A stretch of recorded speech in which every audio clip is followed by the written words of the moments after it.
എല്ലാവരും പറയും ഫ്രിഡ്ജിനകത്ത് വെച്ച് മീൻ ഉണക്കാമെന്ന്. അങ്ങനെ ഞാനും വിചാരിച്ചത് ഞാനും ഒന്ന് ട്രൈ ചെയ്ത് നോക്കാമെന്ന്. ഒരു 2 ആഴ്ചയോളമായി ഇത് ഞാൻ ഫ്രിഡ്ജിനകത്ത് ഇങ്ങനെ ഉപ്പ് കല്ലിട്ട് വെച്ചിട്ട്. എനിക്ക് ഇതൊരു സൈസ് കുറിച്ചിയാണ്, അധികം മുള്ളൊന്നും ഇല്ലാത്ത കുറിച്ചിയാണ്. എനിക്ക് ഭയങ്കര ഇഷ്ടമാണ് ഈ മീൻ ഉണങ്ങുന്നത്. പച്ച ഞാനങ്ങനെ കഴിക്കാറില്ല, ഉണങ്ങുന്നത് എനിക്കിഷ്ടമാണ്. ഇതങ്ങനെ ഇപ്പം കിട്ടാറുമില്ല.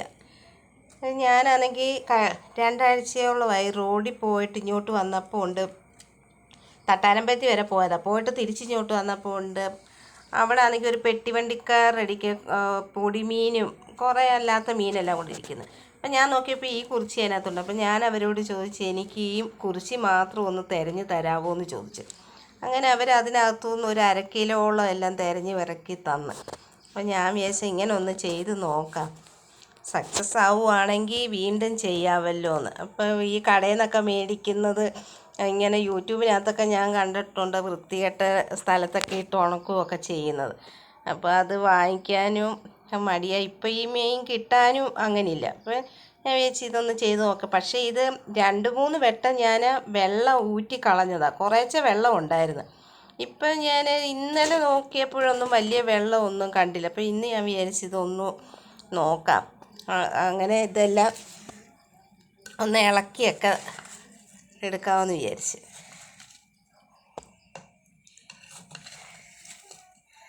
പക്ഷെ വെള്ളമായിട്ടൊന്നുമില്ല, എങ്കിലും നമ്മൾ കടയിൽ നിന്ന് വാങ്ങിക്കുന്ന അത്രയും അങ്ങ് ഉണങ്ങിയിട്ടൊന്നുമില്ല.